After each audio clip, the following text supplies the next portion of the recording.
मौत को गले लगा सके, बस वही आगे आए। जब तक हमारी रगों में खून दौड़ता रहेगा, हम अपनी मातृभूमि के लिए लड़ते रहेंगे। हमें हमारे खून की कसम, तुम मुझे खून दो, मैं तुम्हें आजादी दूंगा।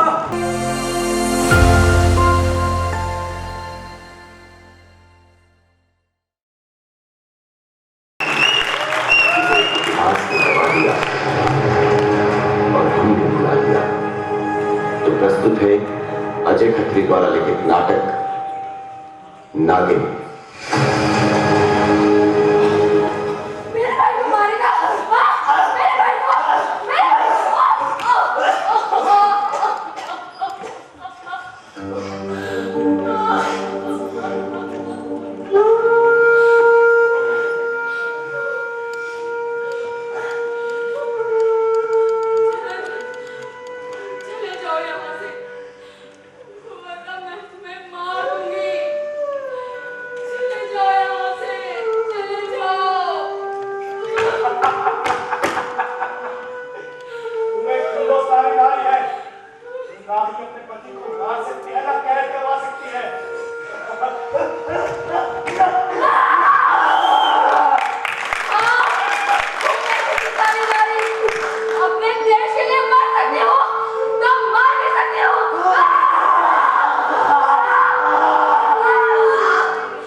कोई भी हिंदुस्तानी पत्नी अपने पति को नहीं मार सकती, तो फिर नीरा ने अपने पति को क्यों मारा? आखिर क्यों?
भाई ये कहां से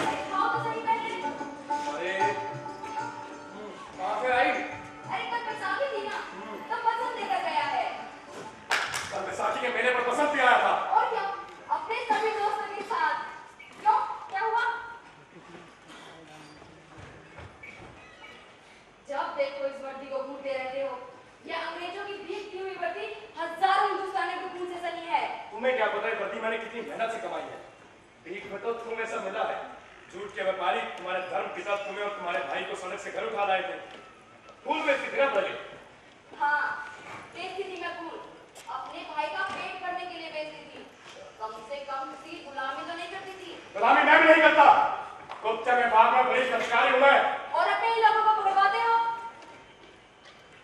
जयरंजन, जयरंजन, मैं जितना प्यार तुमसे करती हूँ, उतना ही प्यार हर हिंदुस्तानी से भी करती हूँ।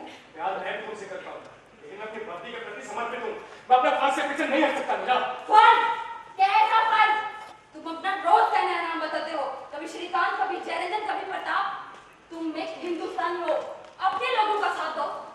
तुम ना सुभाष भैया के पास जाओ, भाई तुम्हें अपनाएंगे। हाँ, मुल्क के 12-12 साल के बच्चे जिस आदमी के लिए मरने को तैयार है, उसमें कुछ तो बात होगी। और मैं ही तुम्हें उनके पास भेजूंगी। तुम जानते हो? और क्या, बचपन में उन्होंने मेरी जान बचाई थी, तभी से मैं उनका भाई मानती हूँ। तुम जिद क्या नहीं होगा, मैं भाइयों का साथ दूंगा। मैं जाऊंगा लीला। सच? अब उनके पास जाओगे? हाँ। मैं आपको एक संदेश कर देती हूँ। अब यही रुकेगा, मैं आ जाएगा। अभी आएगा। वो क्यों? ये संदेश आप सुभाष भैया को देना। इसके पीछे उनका पता भी है, और वहाँ आपको विनोद मिलेगा, वो उनके पास ले जाएगा आपको। अच्छा, मैं चलता हूँ। अरे, और उसे कहना कि उनकी बहन ठीक है। मैं आज बहुत खुश हूँ, बहुत खुश कि मेरा पति देश के प्रति समर्पित होने के लिए राजी हो गया है। अब हम दोनों का नारा एक होगा, इनकलाब। और ये झूठ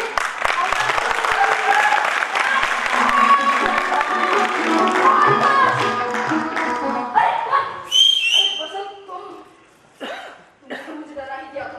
बैठो यहाँ, बैठो।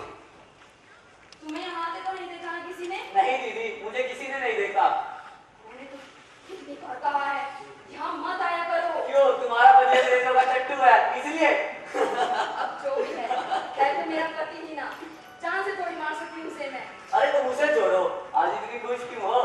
अगर मैं तुम्हें भी बताऊंगी ना, तो तुम भी खुश हो जाओगे। अच्छा, ऐसा क्या है? क्योंकि जयरंजन सुभाष जी से मिलने गए हैं और क्रांतिकारी दल में शामिल होने के लिए राजी हो गए हैं। सुभाष जी से मिलने गए हैं?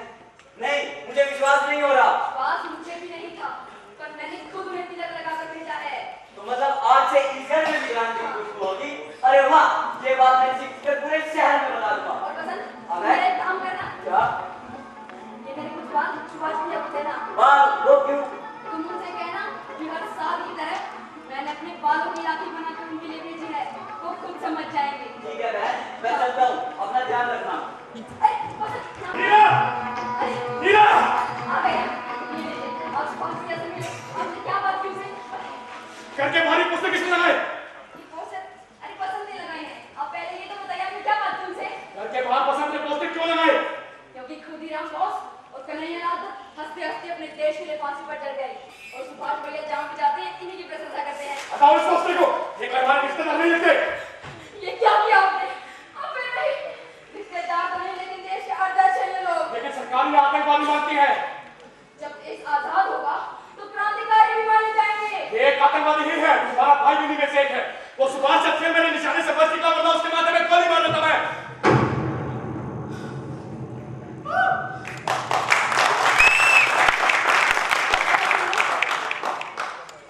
नेताजी पर गोली चलाई, ने मेरे भाई पर गोली चलाई। तुमसे मिलने के लिए गए थे ना, उनके साथ क्रांति में जुड़ने के लिए गए थे ना। मतलब वो सब एक झूठ था, नाटक था वो। जयरंजन, मेरे साथ धोखा क्यों किया तुमने? जयरंजन, बोलो।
नाम पर। बोले, अपना कोड बताओ। खिलौने वाला। नेताजी अंकल।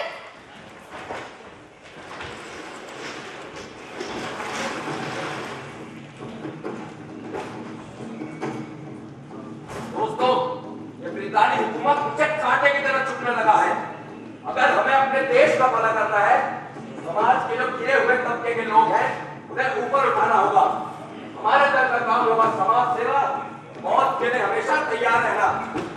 भैया, तूने अपने लड़कों के लिए अलग रेजिमेंट बनाई है? तुम जब बाहरी की बेटियों पर बंदूक चलाओगी, तुम्हारे हाथ में सिर्फ तराजू अच्छा लगता है। तराजू का पलड़ा मेरे लिए किसी ढाल से कम नहीं और कांटा किसी तलवार से कम नहीं। हाँ, तुमने सही कहा नीला। रानी झांसी रेजिमेंट में शामिल होने के लिए मैं तुम सबका स्वागत करता हूँ। यहाँ पर हर एक औरत को रानी कहकर पुकारा जाएगा। तुम्हारा कोड नेम होगा क्रांति, तुम्हारा कोड नेम होगा इनकलाब, और तुम्हारा कोड नेम होगा शेरनी, और मेरी बहन मीरा तुम्हारा कोड नेम होगा नागिन। और इस पूरे मिशन की जिम्मेदारी तुम्हारी होगी, लेकिन जो मौत को गले लगा सके बस वही आगे आए। ठीक है, जब तक हमारी रकम रहेगा, हम अपनी मातृभूमि के लिए लड़ते रहेंगे। हमें हमारे खून की कसम, तुम मुझे खून दो, मैं तुम्हें आजादी दूंगा।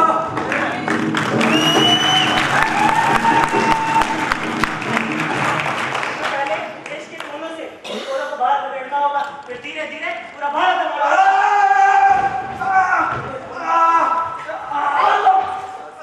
मेरा नाम सचमुच है। मैं लाहौर का क्रांतिकारी हूँ। अंग्रेजों के चंगुल से भाग निकला और उन्होंने मेरे पैर में गोली मार दी। तुम्हें यहाँ का पता किसने दिया? चुप चुपाते यहाँ मेरा अनखंड दिखा तो मैं अंदर आ गया। लाहौर, लाहौर में किस तरह से?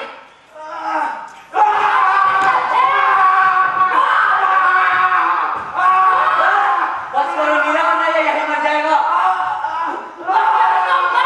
ये अपना ही कोई क्रांतिकारी भाई लगता है। हटो पीछे, हटो। इसकी आंखों में मुझे प्रेम नहीं दिखता। पर मुझे इस पर बिल्कुल भी विश्वास नहीं है। बस करो नागिन, कंट्रोल योरसेल्फ।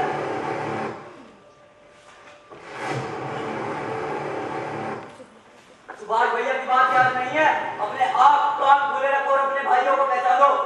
इकबाल, लाहौर के बिस्मिल को खत लिखो और इसके बारे में पता करो। जी। मैं अपने देश के लोगों को अच्छी तरह पहचानती हूँ। इन जैसे एजेंट्स की वजह से उनकी जान खतरे में नहीं डाल सकती। नागिन ठीक कह रही है, हम इसे ऐसे नहीं छोड़ सकते। लेकिन इसका क्या सबूत है कि एक एजेंट ही है? ये भी तो क्लियर नहीं है कि क्रांतिकारी है, लेकिन हमारे दल का मकसद सेवा भाव है। ये तो क्लियर है ना? देखो उसका खून बह रहा है। हाँ तो ठीक है, लो मैं खुद लाहौर जाकर इसकी छानबीन करूंगी।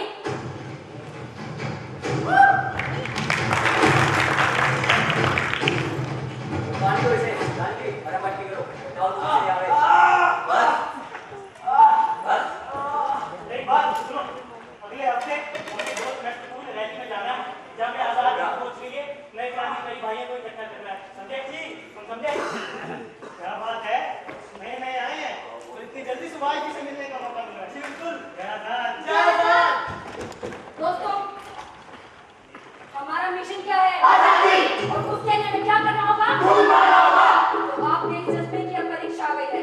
हमारी एक साथी अंग्रेजों की जासूसी करती हुई पकड़ी गई है। हमें उसे किसी भी कीमत पर वापस लाना होगा। वसंत, तुम सब साले को इकट्ठा करोगे। असली जिम्मेदारी तुम्हारी है। सरस्वती, तुम वेश बदलकर मेरे साथ जाओ। और जानकी, जब तक हम वापस नहीं आ जाते यही नहीं रहेगा।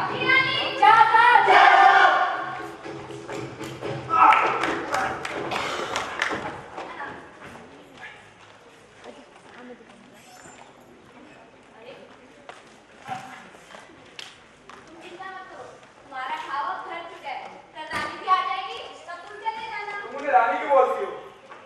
देश के लिए लड़ने वाली हर औरत रानी है। मतलब तुम भी रानी हो? हाँ, बिल्कुल। तुम्हें ये सब करना अच्छा लगता है? मैं अपने आप को बहुत खुशनसीब मानती हूँ।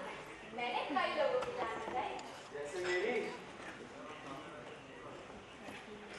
मैं आपको लिए खाना लेके आती हूँ। इश्क पे कितने पहरे हैं, राज दिलों में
इंफॉर्मेशन चाहिए तो आज से भेष बदलकर अंग्रेजों के घरों और मिलिट्री कैंपों में काम करना शुरू कर दो। Subhash is a dangerous man.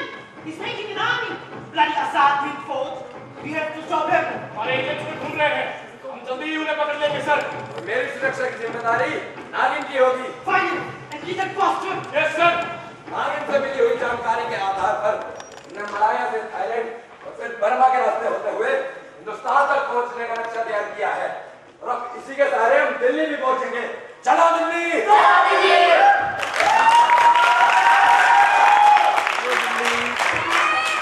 भजन मंडली दिल्ली जाने वाली है। हम लोग उसमें शामिल होकर नेताजी को बॉर्डर पार करवाएंगे।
मैं कोई